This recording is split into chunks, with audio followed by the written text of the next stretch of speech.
Is the beer cold though? That's for real. Amazing style. Oh, you got to celebrate the You've victories, got it. haven't you? You've got to Yeah, say. I mean, and then so I've seen bits, and I know that you've always got that hat on. Oh, but look, we wish you the best of luck for the rest of the season. What's you doing?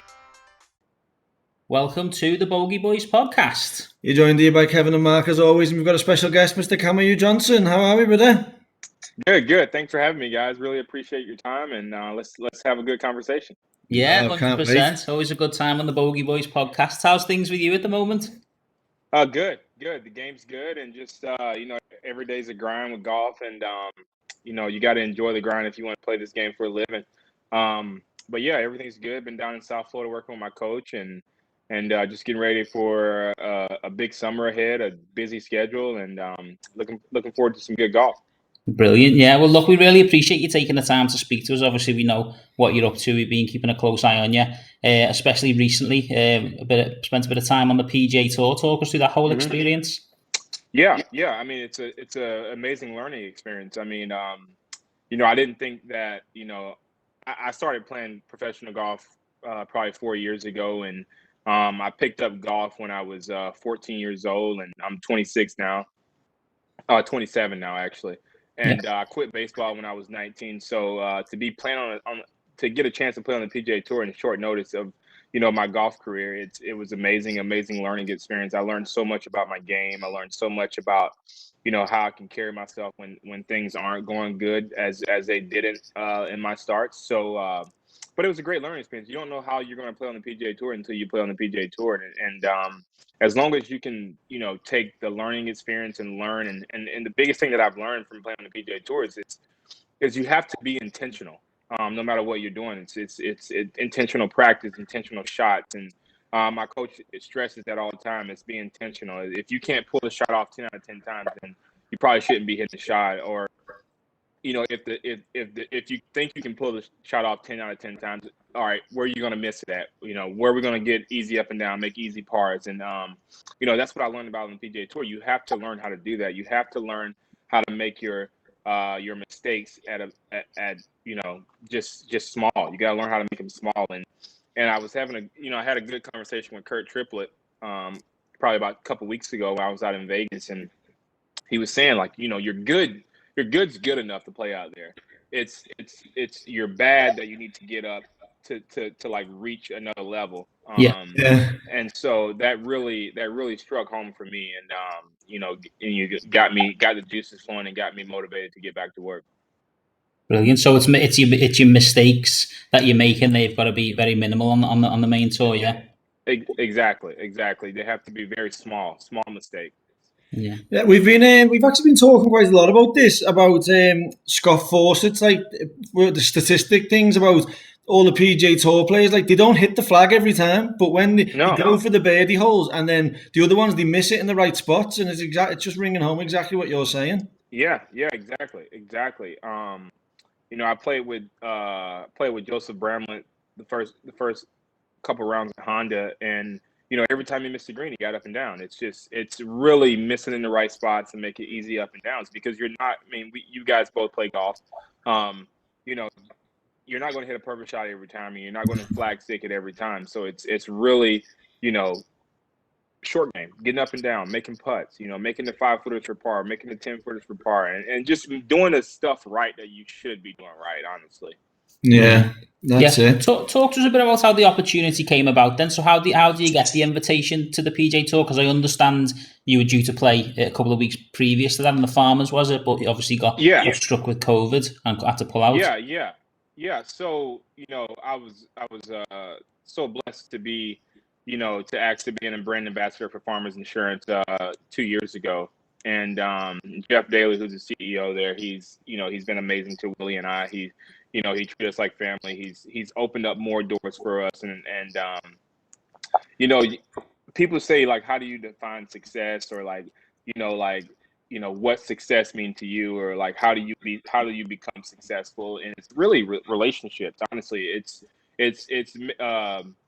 it's me meeting Jeff Daly. Jeff Daly introduced me to Bill Powers, who's the CEO of Cambridge Telematics, who I'm also and brand ambassador for, and Chuck Robbins, who's the CEO of Cisco. It's really about building relationships and being around people that care about your success or want to make you successful. So when I became a brand ambassador for Farmers 2 years ago, that really opened the door for me to play, a full schedule of golf. And then, the summer right after I became a brand ambassador for Farmers and got some sponsorship money from Farmers, it kind of freed me up. I had the best summer I've ever had playing golf, and then I won the APGA Tour Championship, and then I got an exemption into the Farmers Insurance Open. Wow. And therefore I got COVID. Yeah. And so, but COVID was a disaster at first, but it was honestly one of the best things to ever happen to me. Honestly, it was my story got out there. I was on the Golf Channel. I was on Yahoo Sports. My story was everywhere. I was on Sports Center with Scott Van Pelt, and so it really just made my story just become bigger, honestly, and it made more people take note to everything that I've been through and just to be where I am today. So it was more of a blessing in disguise. Honestly, it was I believe that everything happens for a reason, and me catching COVID was something that happened for a reason, and it opened so many more doors that I couldn't even imagine being opening at the time. So like being on this podcast. Exactly. No. Yeah. It's just like, people taking note of you, people realizing who you are. And it's just like, people want to have a conversation with you. And I'm honored to even be asked to be on podcasts and to tell you guys about my story. It just, it just tells you how big, how huge the internet, Instagram, everything is. It's I had a friend who Monday qualified in the Valspar last week, Michael Visaki. Look what happened to him. It's just it goes to show you how big social media is, and how how there are guys out here that are grinding, and when that big things happen for him, how huge it can get and how big you can blow up. So it's just I got the invite into the Farmers Insurance Open, caught COVID, and then my manager called me, Chris Reimer. He said, "Hey man, like something's big gonna come from this." So just like I was devastated. My mom got COVID, my grandmother got COVID, and everything was a disaster and everything like that. So my manager's like, "Dude, just hold tight. Something's gonna happen." And then I get a call from Ken Kennerly from Honda Classic. Then I get a call from Steve from AT&T Pebble. Then I get a call from Amy Saunders from Bay Hill, and then I get the Corn Ferry Tour event, and then all of that is just like okay, I didn't play well, but all of that experience that you get, you can only learn from it. It only can make you better if you use it in the right way. And so I learned from it, and then when I got done with that, all the critics, all the people talking trash, and some of my friends on their podcast, well, not even my friends, but some people on their podcast, that I'm play golf with all the time, they're talking trash, and maybe he's not fit for this, blah blah blah, maybe you're not good enough. And then what really motivated me, and this is crazy, on my last win on the APGA Tour, when I just went out in Vegas, I was on the airplane on the way to Vegas, flying out of Orlando, and I just turned on the TV, and the movie Creed. I don't know if you guys ever seen the movie. Yeah, of course, yeah. The movie Creed was on, and it I was literally in tears on the plane, like because if you watch the movie Creed, he really got the big fight because of who he was and his name and everything, and nobody really believed in him but his coaches and the people that knew he could fight, and that really motivated me to go into the the APJ Tour event, and just to kind of like, it motivated me to like, hey, I deserve this. I've worked my behind off to get where I am. You don't just wake up and win golf tournaments. I've won 11 mini tour events, and I believe it takes time to be successful. I'm not in a rush to get to the PGA Tour. I'm very patient, and if it's meant to be, it'll happen. I'm going to continue to work hard and continue to grind, and then everything will pay off. And so that really motivated me to become better and to be better. But do you know when you win in the APGA Tour events and you're going straight into the PGA Tour, it's almost like you're getting thrown in the deep end, aren't you? So for any of the critics that are saying anything, like, are they on the PGA Tour? Like, do you know what I mean? Exactly. Exactly. Yeah. Exactly. It's funny you should talk about Creed as well, because the guy who plays the part of the boxer, Tony Bellew, he's from our hometown as well. Liverpool. Oh, yeah, he's from Liverpool, yeah. Bellew, yeah. So, yeah. Film that we've watched. I just find like really, I just find things to kind of motivate me to kind of be better. And it's just so crazy how I was on the plane and that movie came on, and I was very, very motivated to go out and win, and that's what happened. That's what I mean, yeah. Brilliant. Do you know when you were talking about Farmers Insurance, so then do they sponsor you, like not just like brand ambassador, but they actually pay like they actually sponsor you on the tours? Yeah, they sponsor me on the tours, and they I got car insurance through Farmers and everything. It really kind of frees me up to go out and chase a dream and do what I love to do on a week in and week out. Amazing. Yeah, that is amazing, because we hear it all the time. We spoke to a number of professionals now on this professional route that we're doing, and it's all about the money.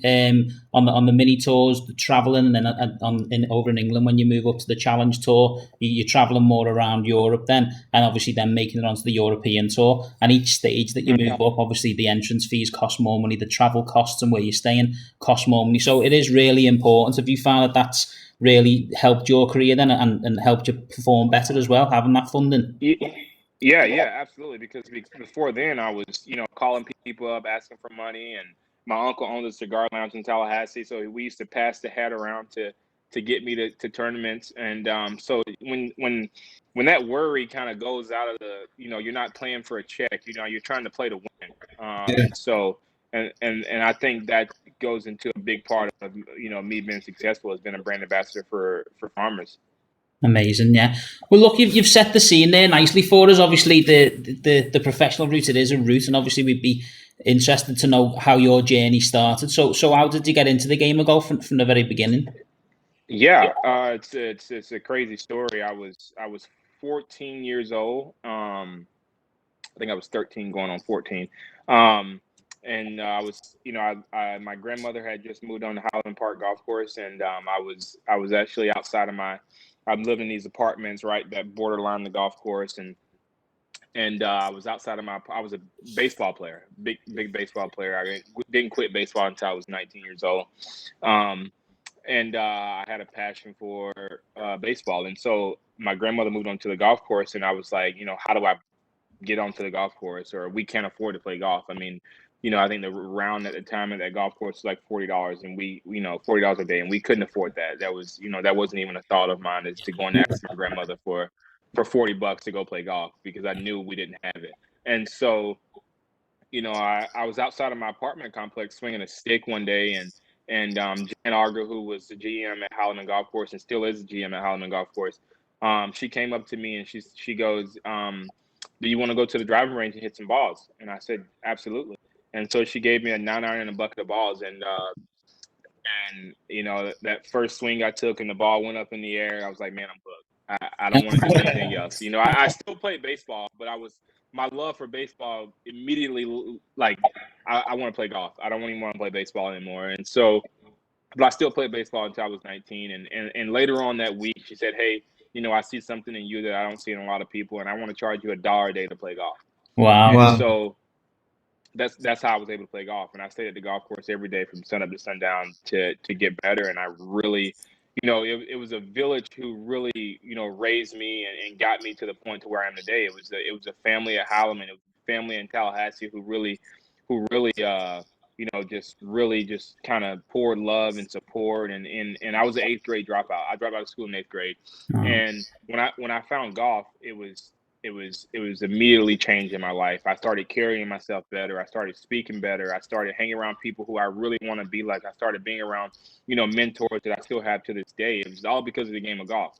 And that's why I say golf is the greatest game ever played, because you don't get that on a football field or a baseball field, or you can get coaches that you're a friend and your mentor for a lifetime, but golf you meet someone new every day that you're on the golf course, and that was golf really had a big part of me, changing my life around for the better, and it really saved my life, and that's why I'm so passionate about the game. So, do you know when you were swinging the stick and you're a baseball player, were you swinging it like a golf club? That's why she's seeing it, or were you just swinging it like? Yeah, I was swinging like a golf club because we didn't watch golf a lot in my house, but everybody knew who Tiger Woods was. Everybody knew Tiger Woods. Everybody knew Phil Mickelson at the time. I think this was like 2006 or 7. I started playing golf, and Tiger just won the Masters in 05, and everybody knew Tiger, and I was just literally outside of my apartment complex swinging a stick just like a golf club, and she came over from across the fairway and said, "Hey, I want to send you to the range and hit some balls." So she gave me a 9-iron and a bucket of balls. Did you never ask her like what made her do that day? It's funny that you asked that because we were having a conversation. I was driving back from South Florida, and she said somebody asked her to do a podcast and speak about our story, and it was like they kept asking her, "Well, why did you do it?" She was like, "I don't know why I did it. I literally just did it. Like I didn't think about why to do it or how to do it." She was like, "I literally just did it. We didn't," and that's our relationship. There's no like. Our relationship's like a mom and son relationship. It's she showed me tough love. There was no like program that she had to follow. She literally put her job at risk. She didn't tell anybody she was charging me $1 a day to play golf. Wow. And so it was literally all natural. It wasn't nothing, no thought went into it, nothing. Like she didn't tell anybody she was doing this for me. To me, it's almost like, as you say, everything happened for a reason. Right place, right time. Just a match fate, and then obviously it's the way it's actually progressed is just unbelievable, isn't it? Mm-hmm. Yeah, I love that. But talking about progression, talk us about what happened there, so we know why you got into the game and how you got into the game when you started playing. So obviously we know where you are now and what level you're at. So how did it progress to that level, and when did you start realizing, you know what, I'm really good at this game? Yeah. So when I started playing, and I was so fortunate to be around a bunch of good players, honestly, in my hometown. Like, my friends, they were members at the country club. Their parents played golf, and they were good at golf. They were really good junior golfers. And so I was, I hung around the Florida A&M golf team. I hung around Florida State. I actually hung around Brooks Koepka, Daniel Berger, Chase Seifert, all those guys a lot. Wow. I was a volunteer. Like later on in my life, when I was like 17 or 18, I became a volunteer at Florida State's golf course to get free golf on a better golf course, because Halliman's a muni golf course. So Florida State was a better golf course to practice at. So I became a volunteer there, and I got a chance to hang around those guys. And I literally just, you talk to Chase, and I literally just would sit on the range. I wouldn't speak, wouldn't talk, wouldn't ask questions, wouldn't do anything. I would just watch them. I would just watch them play. I would go out when they have like team qualifying. I would just walk with them and see how they play golf. And that's literally what I did on a day in, day out basis. And that's how I think that's how I progressed so fast, because, when you're around good players and that stuff feed off towards you if you really want it, and so my one of my good friends, Ben Hunter, he used to always go to New York to caddy in the summer. So I wasn't doing anything. There was no tournaments around Tallahassee. So when I was 21, I moved to New York. I was like, you know what? I'm out of here. Didn't tell anybody. Just went with my friend to New York and caddied and played in the metropolitan section up there. And then when I was 21, I qualified for the USAM, US Pub Links, and played really good in the Met section. Came runner up in the Westchester Am. And so that summer, I got when that summer was over, I got back and I was like, I want to do this for a living. I just had the time of my life traveling around, the state of New York playing, not mini tour, but amateur golf and really play well. I was making really good money in New York. I was making like $400 a day caddying. So that supported my amateur career that summer. Yeah. And so that's what I did. I was like, I didn't have a lot of money coming back. I saved up a little bit of money because all my money really went into my tournament golf and rent and all that. So when I got back, I told my uncle, I was like, hey, I want to turn pro. Like I don't want to sit around here in Tallahassee and just, you know, hang around college kids and drink and do all that and party, because that's really all there is to do in Tallahassee is to drink and party, because it's a big college. It's a really big college town. And so, be perfect. We're on our way. Exactly. And so my uncle gave me $1,000. He was like, "Hey, move to Orlando." So I moved down Central Florida, Orlando, and you know, $1,000 in golf isn't a lot of money. Yeah. And so I really just spent 3 years just calling around, asking people for money, asking people to support my dream, and grinding week in and week out on the mini tours down here, and had some success and won a couple times on the mini tour. So that made people start believing me more. And then, you know, right before I got the Farmers Insurance deal, this guy, Paul, his name's Paul Dean. He used to be the vice president of this company called Danfoss Turbo Court in Tallahassee. He was like, "You know what? The most I can give you is," he gave me $1,200 a month, and he was like, I want you to, you know, just chase your dream, and what I can do for you, I'll do." And he's the reason why I got in front of Jeff Daly, the CEO of Farmers. And so I was telling my story to Jeff Daly, the CEO of Farmers, and that was all because of Paul Dean, who had gave me money to go to California to even get in front of Jeff Daly. And so, and he gave me $1,200 to go to California. So I went to California because I went to San Diego because the APGA tour, the tour is also sponsored by Farmers Insurance. Okay. And so they have a 27-hole match on Saturday, the same time the PGA Tour is on the south course. The APGA Tour is on the north course playing a 27-hole match. And so I had a press conference, and Jeff Daly walks in, a couple other people from Farmers, and they're listening to my story in my press conference on the PGA Tour. And like a week later, I get a call from Jeff Daly. He says, "You know, I was so inspired by your story. You know, I love how you speak. I love how you carry yourself. So I'm going to make you a brand ambassador for Farmers, and I'm going to make your worries go away from playing professional golf." It's amazing. And I'm just like, you know, I'm like, really? Like, I'm because the only player that's sponsored by Farmers Insurance is Ricky Fowler. Yeah. And, you know, we're like, I'm just a mini tour golfer, you know, why, why me? But it was, and a lot of people think it was like, he gave me the sponsor, the brand ambassador a month before George Floyd died. And so a lot of people was like, "Oh, it's because of, you know, everything that's going on in the country." No, it happened way before that. Like you know, they have a lot of history with diversity and inclusion in their company. And you know, it just so happened that I was telling my story, and he was inspired by my story. Like he wanted to help me. He wanted to do whatever it took to help me get to the next level. Yeah. And so, you know, that really started everything for me. Becoming a brand ambassador for Farmers really started everything for me. It really, you know, it got my story out there. It got who I am as a person and who I am as a golfer out there. It was, you know, I'm very, very, you know, blessed and honored to just even be a part of such a big company. Was that another like case of right place, right time again when you were giving your story? Was it? Yeah, that's mad, isn't it? Yeah. It really is. It really was. It was literally the right place at the right time. Absolutely. Oh, sorry. The lights. Absolutely. Getting a bit dark. Getting a bit dark over in the UK there. Low shot. Oh, it's nighttime over there right now. Yeah, 10 to 9 p.m. Yeah.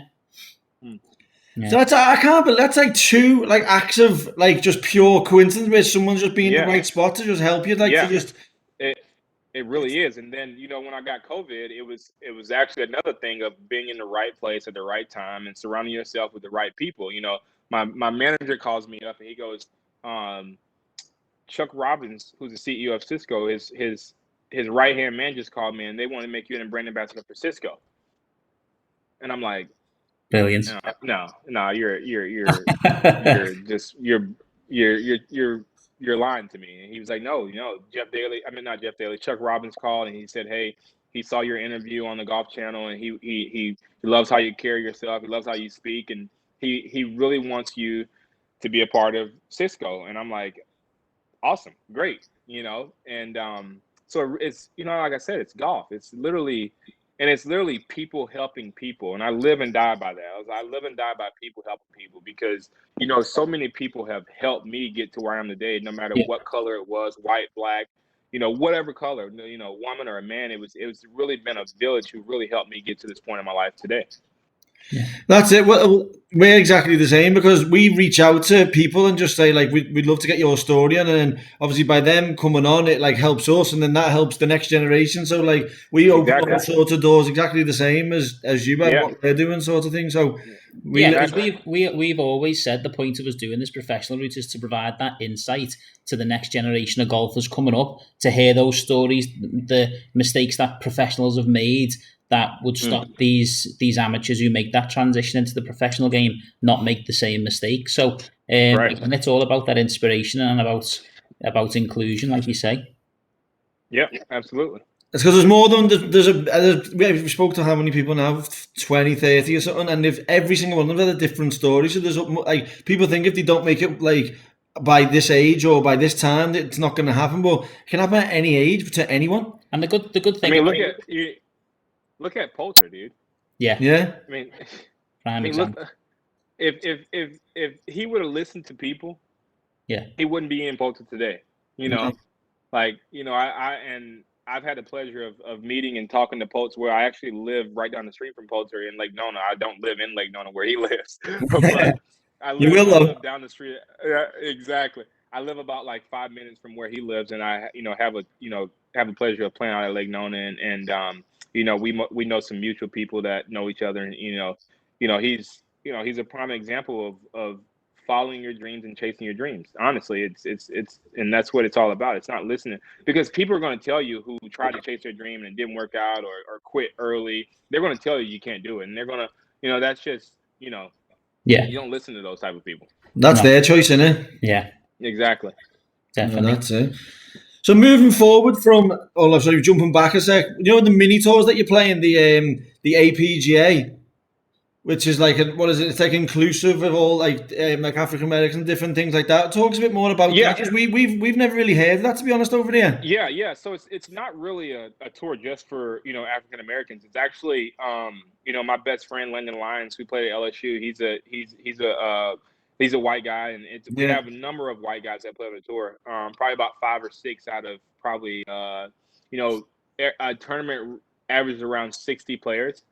And it's Hispanics, it's African Americans, it's white people. It's not like a tour just for nice. But the message of the tour is to just create more diversity in the game. Is to give African Americans a stage to play on and get recognized. And if it wasn't for the APJ Tour, I wouldn't be sponsored by Farmers Insurance. You know, because you know, APJ Tour was at Torrey Pines of the Farmers Insurance Open, and I met Jeff Daly. So it's a tour that just want to bring more diversity into the game of golf, which I think the golf industry needs, because if the industry grows, then we all grow, and then the game of golf grows, and that's what it's all about. It's all about growing the game. It's all about and I think, you know, this year COVID was I know in America it was COVID was, the golf benefited so much from COVID. Like, it was amazing. I mean, it's unbelievable how much golf and I think more 8-year-old African American girls joined the game of golf this year than any other year in the golf history. Wow. I think that's something to be said. I think that the game is growing. I mean, and I think before COVID, golf courses were closing. You know, the game was declining before COVID. But I think now, you know, golf is in great hands. I think it's growing. I think that, you know, the PGA Tour is involved in so many things, and the PGA of America is involved in so many things to grow the game, and I think that's amazing. And I'm just, you know, honored to be a part of it. And the APJ Tour, you know, benefited from, you know, the PGA Tour giving money to the APJ Tour, Farmers Insurance, and now Cisco is involved with the APJ Tour. So it just, you know, I think it really goes to show you, you know, what direction the world is moving in now. And I like I said, I'm just, you know, honored to be a part of it. It's amazing. And you know, the next APJ Tour event is at Valhalla. You know, the Valhalla. Wow. And so, you know, when I started playing the APJ Tour, we were playing munis. And so now to be playing TPC Las Vegas and TPC, Summerland and TPC Louisiana, where they just had the Zurich, it just goes to show you how much the game is growing and how and just how in the good direction golf is headed. And I think that's good for the game. Well, that's naturally going to get you ready for the PGA Tour if you're playing those championship venues, isn't it? And get you ready for exactly. And with you mentioned, that's what I stress so much. I've had numerous of conversation with because the PGA Tour just started this whole HBCU college ranking, right? It's historically black colleges and universities. So they just started that. So and I'm talking to him. I'm talking to Marsha, this lady who's the head of diversity and inclusion for the PGA Tour, and I'm like, that's great.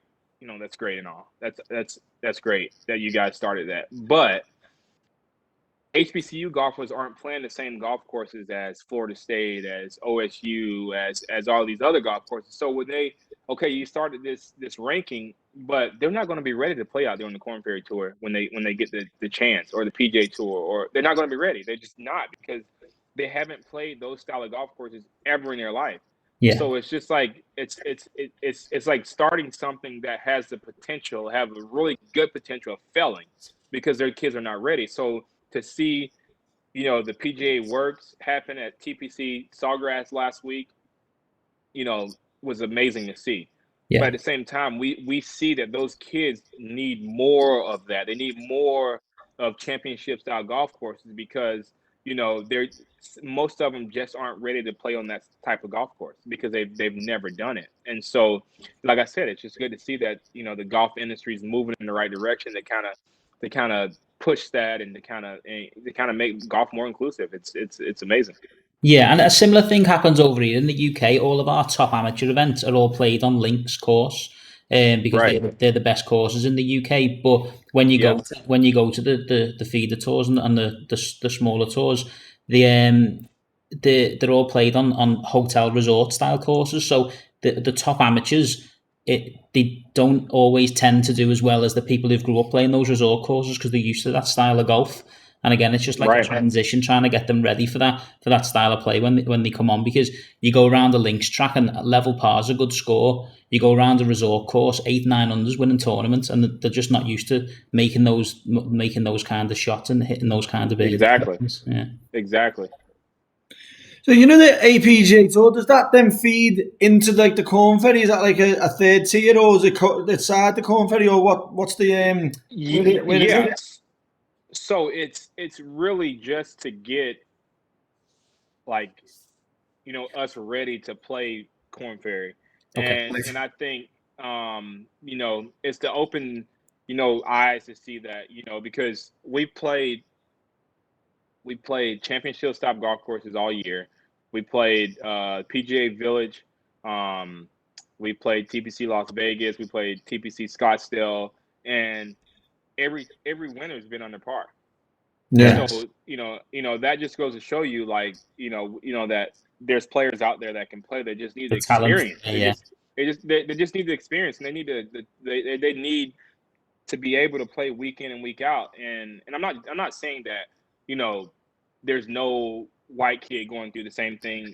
Don't have the money, or don't have that, or don't have this. But I'm just saying that the history of golf, it's not being very welcome to the African American community, because people, I talk to people in the African American community about golf all the time, and it's just like talking to literally a 2-year-old, trying to explain to them like what it takes to get on the PGA Tour, or like they're I had a question asked me last week by a guy, and it was like, what score does it take to win on the PGA Tour? And I'm like, dude, like, what do you what do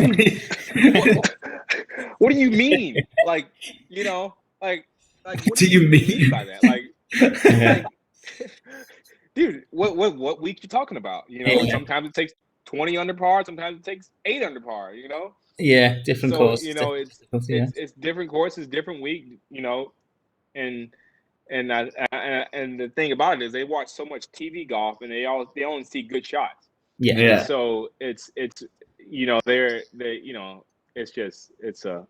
it's need more education for sure. Yeah, No, and I think definitely. that's an important point what you just made there about only seeing good shots on telly, because I think the aspiring amateur now thinks that they need to hit every shot good. But like you'll know, obviously, talk us through your experiences playing with those with the top level golfers. They hit bad shots as well, don't they?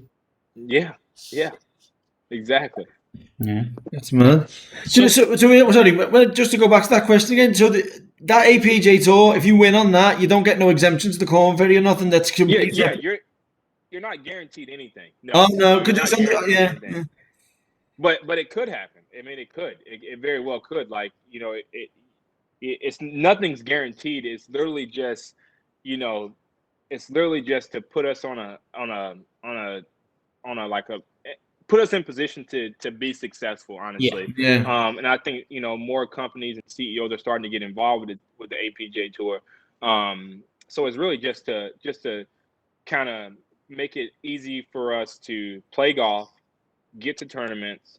You know, when I first started playing the APJ Tour, like I didn't have money at all. I didn't have any money to play APJ Tour, and they would literally, you know, say, Kamaiu, we want you to play, so we'll take care of your expenses this week, and you know, whatever you make, you can put in your pocket. So it's literally just to kind of get us tournament ready and tournament experience. Yeah, the reason I'm asking is because there's a few new mini tours started in England, like the Clutch Pro Tour by like Niall Hogan, the 2020 Pro Tour made by an ex-pro, Chris Hansen, and they're starting to get like joint rights to different things. So if you win on one of them at certain events, then you'll get like a European Tour start or a Challenge Tour start, and it's just, I was wondering if the same sort of thing was happening in over there. Very similar, and I think that's going to start happening. I think it's very, very similar. To that, my buddy, I actually got a buddy from the UK, really good friend of mine. He played college golf at University of South Carolina, something. His name's Brandon Robinson Thompson. He's from the Isle of Wight. Nice. So he plays the Clutch Pro Tour. Yeah. Oh, nice. Yeah. Brilliant. So then, what's the future hold for you then, Kamaiu? Is just crack on doing what you're doing? You seen you had the Corn Ferry start last week. Yeah. Just you know, keep getting better. You know, I learned so much from playing on the PJ Tour this year. It's to keep getting better and to keep grinding. And you never know what's going to happen in this game. You never know where, you know, you get an exemption and you play top 25, play the week, and you play your way on to the Corn Ferry Tour. So it's literally just, you know, golf. You know, look at Will Zalatoris. Look what happened to him. I mean, golf is like that. You see so many guys that do that. Not so many, but you know, it doesn't. You know, Cameron Young did it last year, and it's just like, you know, it's you never know when your time is going to come in this game. So it's literally just keep grinding and keep playing golf and keep inspiring people and just just keep doing what I'm doing. Yeah, brilliant. Corey Connors another as well, Monday qualified, and then wins the tournament. Yeah, that's it. In the Masters. In the Masters. Yeah. So it can happen. That's what you say. That's the quality of the game of golf, isn't it? These opportunities. Yeah. One week you can be playing one tour, the next week you can play in the biggest tour out there. Right. I mean, that doesn't happen in any other sport. You can't Monday qualify into an NFL game, you know? You can't. You know, and that's why golf is literally the greatest game ever. It's the greatest sport ever because, you know, an amateur golfer could Monday qualify into a Corn Ferry event or a PGA Tour event and play on the PGA Tour. Like that, it really is like the greatest game ever played. Like it just doesn't get any better than golf. Well, what's funny about that is the Euro Pro Tour, which is the third tier tour over here. They've started doing Monday qualifiers and amateurs can play. And Kev's had a couple of low scores recently, and he's fancying his chances. So we'll see how it goes. See? you just never know, man. I'll be on the PJ Tour with you next year. I love it. Have to change our name to the Birdie Boys or the Birdie Boy at least. So what's the next on the roster then for the schedule wise? Like, do farmers pay for the Corn Ferry now? Then, like, if you get to make a schedule or what's the crack? Yeah. So I got a full schedule for the summer. I've actually may get into some Corn Ferry events, so just looking forward to that. So I got a bunch of state opens, a bunch of mini tour events. I got my next event is the APJ Tour at Valhalla. There's not really anything going on this month that's worth really going to. So I got that, and then I take off. Then the summer is just wide open after that. I got so busy, really busy schedule. Monday qualifiers for the PGA Tour and everything like that. So just a really busy schedule. So I'm looking forward to that. Amazing. Well, we're looking forward to seeing how it goes for you, mate. And look, as we say, we thank you so much for coming on and sharing your story with us and talking about the journey and things. One more. Thanks for having me, guys. I appreciate do you know when you do a bet over here, you can write on the slip and you can write Johnson, and your odds were obviously more than Dustin Johnson. So I was just trying to give it into like if you won or whatever. I'm like, well, I didn't mean DJ. I meant Kamaiu. Right, exactly. Yeah. That's awesome. And look, we ask all our guests. I know it's far-reaching, but we've got a Bogey Boys Golf Day that we're doing in October in the UK sometime. So I don't know if your schedule reaches over to the UK, but if you're here, you're welcome to join. Yeah, I've actually never been, so I mean that's something I can put on my schedule and try to make it. Yeah. Well, any time that you are over in the UK, if you like come play challenge or you try and get to the British Open or whatever, we've got loads of courses around here. I'm actually doing Q School for the Challenge Tour this year. So amazing. Oh, nice. Hopefully I'll run into you guys and see you. I'll stay in touch for sure. Oh, yeah, 1,000,000%. We wish you the most luck in the world, man. We love this chat. We love the chat. Love the attitude. And, love everything about it. Hopefully you guys got some great weather when I'm over there. Oh, we will. Yeah.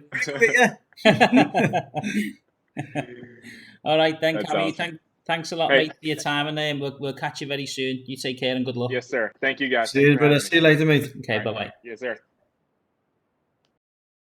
The beer cold though? That's real good.